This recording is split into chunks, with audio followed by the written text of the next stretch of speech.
What is up, everybody? Bootman here, and we are back with another Marvel Snap video. Second one today. You're in luck, all right? But we just got another OTA balance change, and I wanted to go over them because there are some exciting changes, some surprising changes, as well as like the future of the game. So it's really, really interesting, and I wanted to go over them, share my thoughts and opinions, and as always, I would love to hear from all of you down in the comments of your thoughts around these new balance changes. We also have information about the future of these balance changes as well, which is super important stuff, all right? But before we jump into this, if you're new here, hi, my name is Chris. I also go by Bootman. If you love Marvel Snap as much as I do, make sure you subscribe, ring that notification bell. We are on the road to 10,000 subscribers. You can help me do that. And I promise in return, I'll provide you with some amazing, valuable content, especially if you're interested in like ranking up a ladder, learning a new deck, card strategies, having discussions like this. You're definitely gonna wanna stick around. And we also have an awesome Discord community down in the description below. I also do monthly giveaways for the season pass. I give away 3 season passes every single month, for free. All right, you just gotta be subscribed and follow me on Twitter at BootmanMSTZ. My Twitter is linked down in the description below as well. All right, so let's go over these balance changes. Let me switch this view for y'all real quick. Can you guys see that? Can you see that? Okay, cool. All right, awesome. So May 25th, we're back with another set of balance changes, all that kind of good stuff. So first one, we have a nerf to Black Bolt. So they're taking him down from a 5'8" down to a 5'7". So this wasn't, they say this wasn't on our bingo card to start this year, but here we are. Black Bolt ascended to the top of our individual card leadership boards a couple weeks ago and has remained there unchallenged ever since, with a frankly shocking average number of cubes, 1 per game when drawn. However, his discard effect makes him the sort of card we don't want topping that list. Furthermore, the deck he has been fueling has also quietly outperforming the field by a margin as high as Shuri or Thanos in their prime. That's pretty crazy. So the Stature list, pretty dang good. Stature Darkhawk, you know what I mean? While its game plan may feel more fair, it also has almost no bad matchups. Since the metagame hasn't shifted to effectively contest this deck, we've decided Black Bolt's day in the sun is over. So they've only taken him down 1 point. I'm not too bummed about this. I love this deck. I use it a lot to climb. Yeah, so like -1 power isn't too crazy, but yeah, 5'8" was huge. And like, it was all right for a while because nobody was really using Black Bolt, and now he's there, but it's a great card. Like, I love it. I love like, especially when like they wave and you could just Black Bolt and just like randomly hit any of their cards. Like if it's like a Galactus deck and you just hit their null, that's like one of my favorite things in the world. So this, I'm not too bummed about. I think like a lot of us saw this coming, especially this next one. Stature, they took Stature down from a 5'7" to a 5'6". That kind of bums me out, but still it's a 1/6 card once you use Black Bolt. But yeah, so I highlighted the on reveal thing. That was a typo from the team. We got confirmation of that. That was a typo. Okay, so anyways, kind of the same thing, but listen to this. However, it's clearly the best deck, and our playtesting for some future decks also indicated that this change would be merited down the line. That right there, that whole thing right there is very interesting to me. Very interesting to me because we saw some data mines for upcoming cards and none of them had to do with discard, all right? So I'm wondering what is in the pipeline, what cards are there. I can't think of any data mine cards off the top of my head because there's a bunch of data mine cards, but a lot of the text and like the stats change on them and everything. So this is super interesting because like, as much as I love, you know, Stature, like Stature was a card, like if you go back and check my videos, I was just waiting for Stature to drop to Series 4. Like such a powerful card, but I didn't think it was worth 6,000 tokens. But one thing that sucks is it only has 2 enablers and is basically just Black Bolt because Moon Knight is great, but like before I got the card, I watched a ton of videos as I always do, as you should, before I bought the card. And the Moon Knight thing was just too much of a gamble. If you know me, I like to be in control of what happens as much as possible since there's so much RNG, so Moon Knight just didn't feel great. So I'm wondering if there's gonna be more cards down the line. But like it is like an effect that's like very powerful, like just straight up discarding something from your opponent's hand when you have such a small like deck. Ugh. So we'll see. I'm excited because I love Stature, but we'll see. All right, this one, this is the most exciting one for me, all right? Negasonic Teenage Warhead being buffed from a 3-4 to a 3-5, all right? So basically, like, how much is the stat change gonna make a difference? Because like, Negasonic Teenage Warhead, her effect, like if her effect does what it's supposed to do, like her stats aren't gonna matter, she's gonna be gone. That's why I've always been iffy on Negasonic in a, like a surfer list, you know what I mean? Because I'm like, well, if she does her job, she won't be there anyways. But hopefully this gets her to see some more play.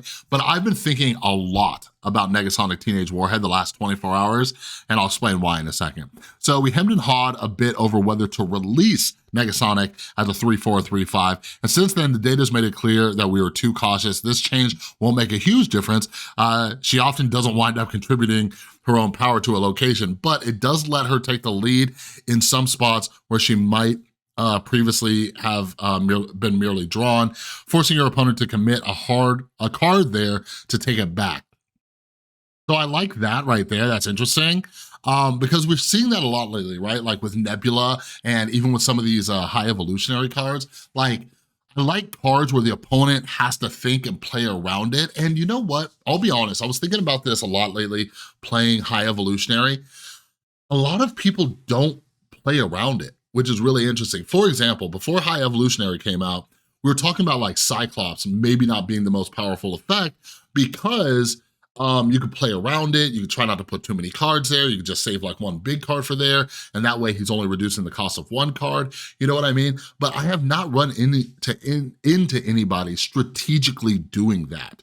You know, maybe it's because locations only have 4 spots available, so you don't want to overcrowd a different location, but it is an interesting aspect of the game, so like, just so you know, like I think more people need to start using that as part of their strategy and playing around stuff, but you know, that's kind of what the card's intended for, so you gotta take that into consideration as well, if that makes sense. But anyways, with Negasonic Teenage Warhead, I played her a lot. She's one of the cards I got when it first came out. I've played her a lot, and there are definitely instances where people, they're just like, okay, you dropped Negasonic, okay, I'm not gonna play there. But I think at a 3-5, like the only other 3-5 we have is like Polaris, right? I think at a 3-5, or even if they armor that location, they're gonna have to take that into consideration, right? That is 5 power for 3 resources, which is crazy. So we did briefly debate exploring that what she might look at a 2 cost, interesting, but ultimately decided that that might make her a little too strong as a counter to the weakest 6 cost cards. Yeah, anyways, the reason I've been thinking about Negasonic a lot lately is because of high evolutionary. Negasonic might be a great answer to Hulk. So probably for the rest of the week or this weekend, I'm gonna be working on a bunch of like counter decks to high evolutionary. I mentioned this in the video I posted earlier this morning. Like I am already getting very bored of high evolutionary mirror masses. It's weird, I've never gotten bored of a card that quickly, and it's purely just because there's mirror matches. Like, one of the reasons I like competitive multiplayer games is because of all of the different variations of things that can happen, and when I'm just going high evolutionary versus high evolutionary, I mentioned this in my video, like a lot of it's coming down to who gets the best draws, you know what I mean? So I am going to be messing around with Negasonic Teenage Warhead a lot, all right? So next up, Invisible Woman. Glad they're showing her some love. I did recently get like a sick variant for Invisible Woman, so this is interesting. So they're buffing her from a 2-2 to the 2-3. The majority of Invisible Woman's play has been supporting the combo lines of Helidex and acting as a pseudo Cosmo to protect ongoing base buff effects from being single-handedly defeated by Enchantress.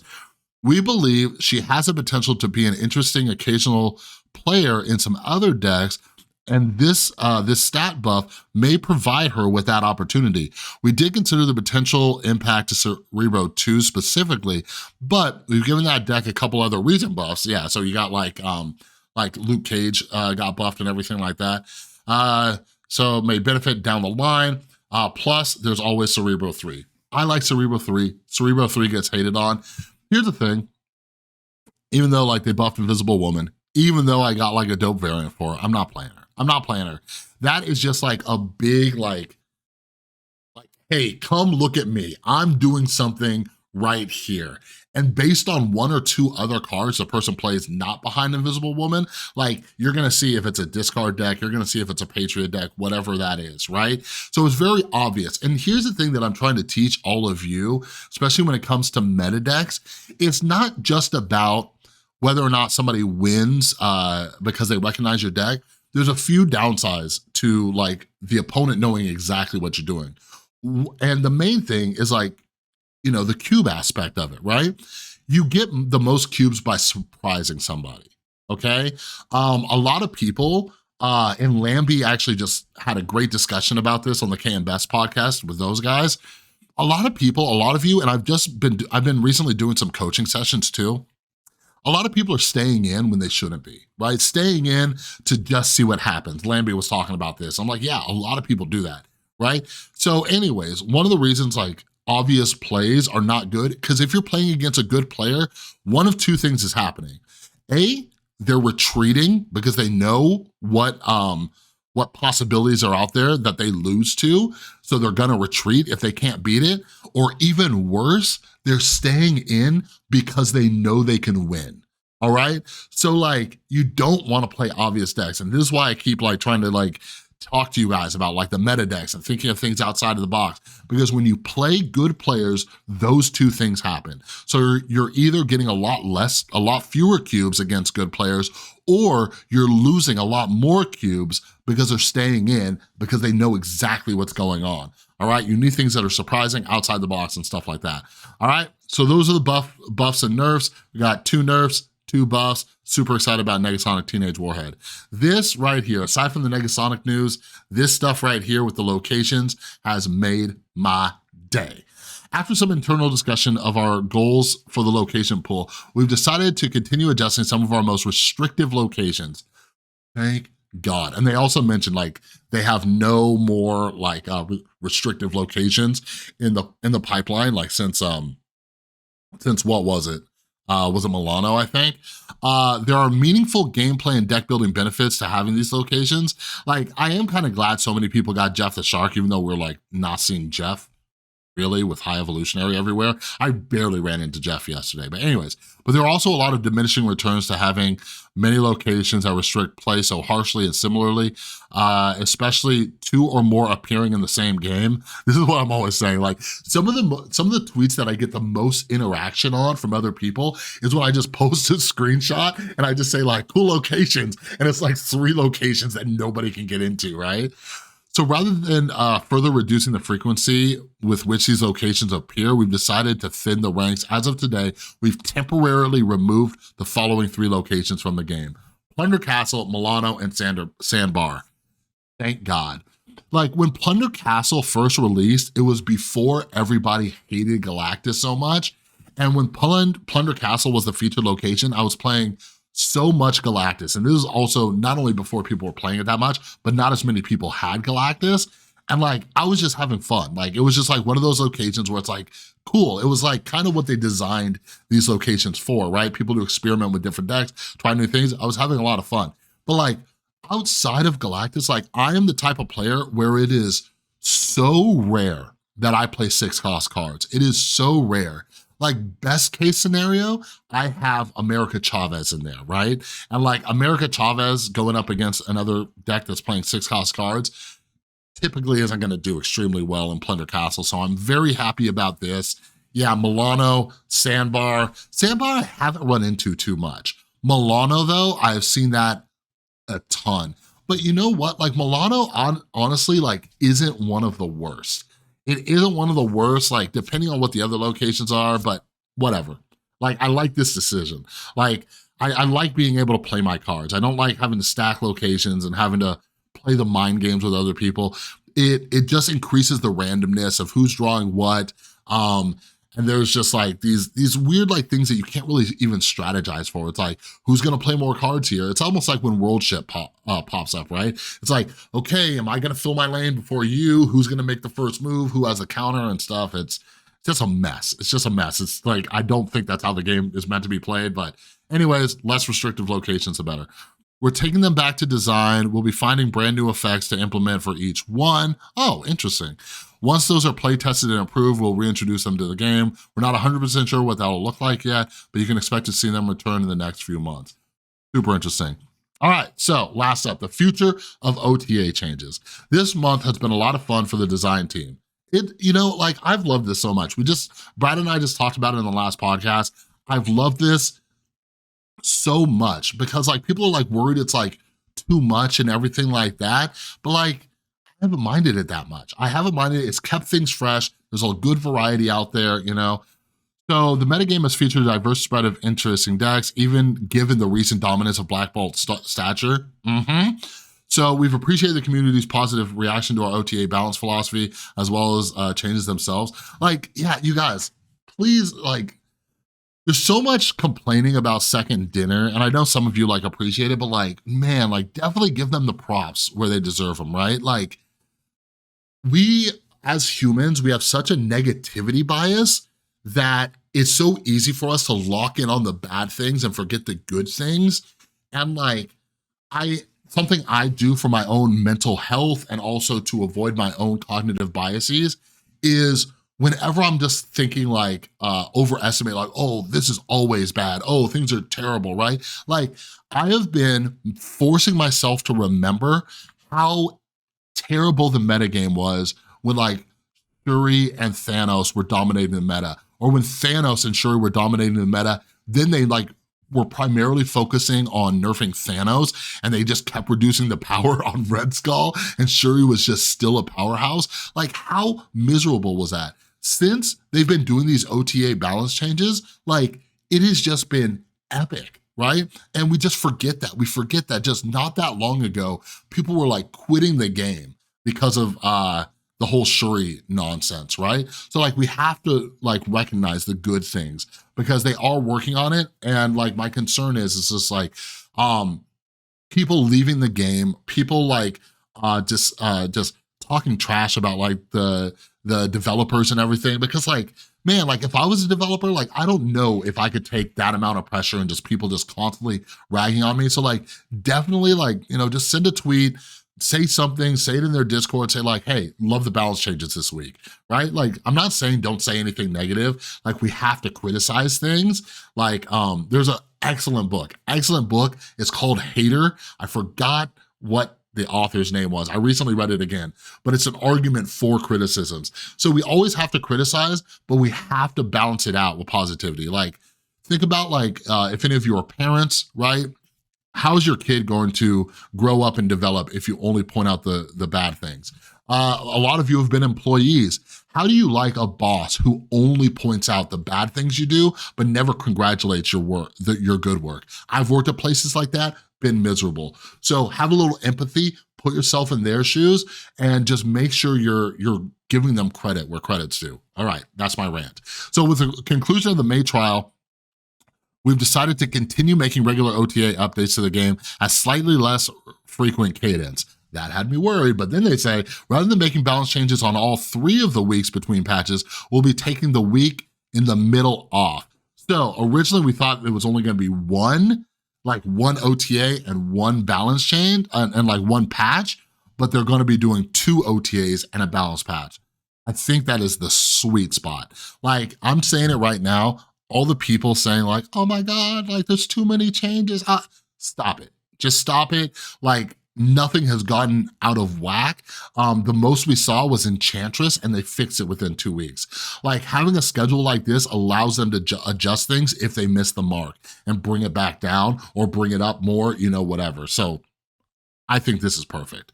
Putting together these updates on tight deadlines was a bit more stressful than we'd like each week, I can imagine.